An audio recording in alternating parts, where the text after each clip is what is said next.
almarhum Kiai Haji Ahmad Siddiq bahwa keberhasilan Wali Songo dalam menyebarkan agama Islam di tanah Jawa adalah berkat strategi dan metode dakwah yang tepat dalam melaksanakan tugas. Demikianlah yang telah terjadi. Sukses yang diperoleh Wali Songo dalam berdakwah bukanlah dengan mengacungkan pedang dan tombak, bukan pula dengan membawa bom, tapi dengan hikmah atau kebijaksanaan, dengan memberi petunjuk yang baik atau ramah tamah, berdialog, bertukar pikiran dengan cara sebaik-baiknya. Petunjuk yang baik bukan hanya dalam masalah agama. Terbukti para wali songo tersebut juga memberi petunjuk tentang tata cara bercocok tanam yang lebih canggih, cara pengobatan Islami, dan cara berdagang yang baik. Mereka juga menggunakan kesenian rakyat sebagai media dakwah seperti wayang dan gending, gamelan, serta tembang-tembang dan syairan yang bernuansa Islami.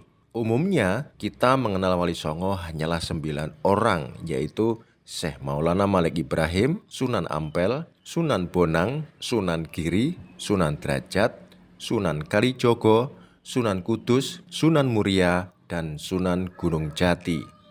Sebenarnya Wali Songo adalah nama suatu dakwah atau Dewan Mubaligh. Apabila salah seorang dari dewan tersebut pergi atau meninggal dunia, maka akan segera diganti oleh wali lainnya. Seperti tersebut dalam kitab Kanzul Ulul Ibnul Batutah yang penulisnya dilanjutkan oleh Syekh Maulana Al-Maghribi. Wali Songo melakukan sidang 3 kali, yaitu tahun 1404 Masehi adalah 9 wali.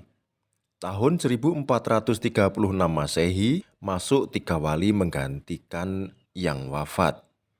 Tahun 1463 Masehi masuk 4 wali mengganti yang wafat dan pergi. Menurut Kiai Haji Dahlan Abdul Qohar, pada tahun 1466 Masehi, Wali Songo melakukan sidang lagi membahas berbagai hal. Di antaranya adalah perkara Syekh Siti Jenar. Meninggalnya 2 orang wali, yaitu Maulana Muhammad Al-Maghribi dan Maulana Ahmad Jumadil Kubro, serta masuknya 2 orang wali menjadi anggota Wali Songo.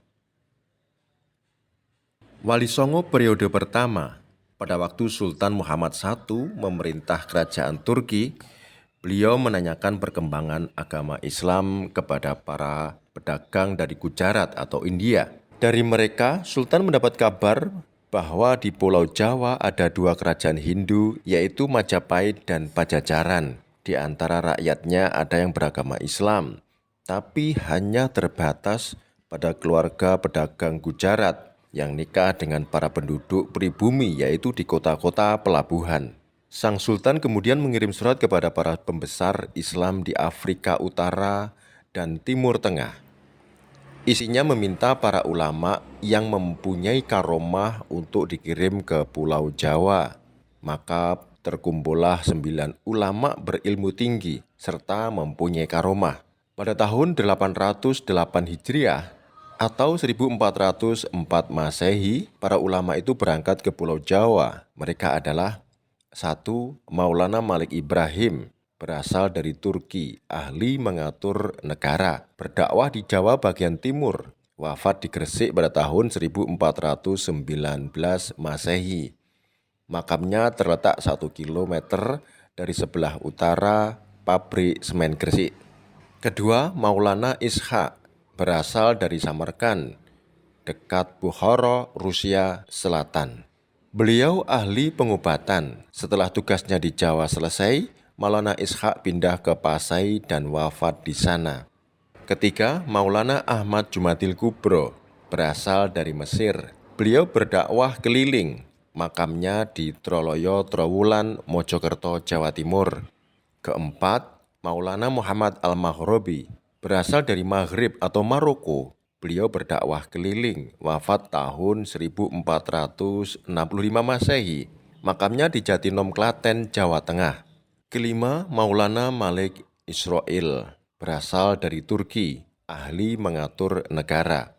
Wafat tahun 1435 Masehi, makamnya di Gunung Santri. 7. Maulana Hasanuddin, berasal dari Palestina, berdakwah keliling. Wafat tahun 1462 Masehi. Makamnya di samping Masjid Banten Lama. 8. Maulana Alayuddin berasal dari Palestina, berdakwah keliling. Wafat pada tahun 1462 Masehi. Makamnya di samping Masjid Banten Lama. Sedangkan ke-9 adalah Syekh Subakir, berasal dari Persia, ahli ru'yah, menumbali tanah angker yang dihuni jin-jin jahat, tukang menyesatkan manusia. Dengan adanya tumbal itu, jin-jin tadi akan menyingkir dan tanah yang akan ditumbali dijadikan pesantren. Setelah banyak tempat yang ditumbali, maka Syekh Subakir kembali ke Persia pada tahun 1462 Masehi dan wafat di sana. Salah seorang pengikut atau sahabat Syekh Subakir meninggal dunia ketika beristirahat di daerah Blitar. Hingga sekarang makam pengikut Syekh Subakir tersebut ada di sebelah utara Pemandian Blitar, Jawa Timur. Di sana ada peninggalan Syekh Subakir berupa sajadah yang terbuat dari batu kuno.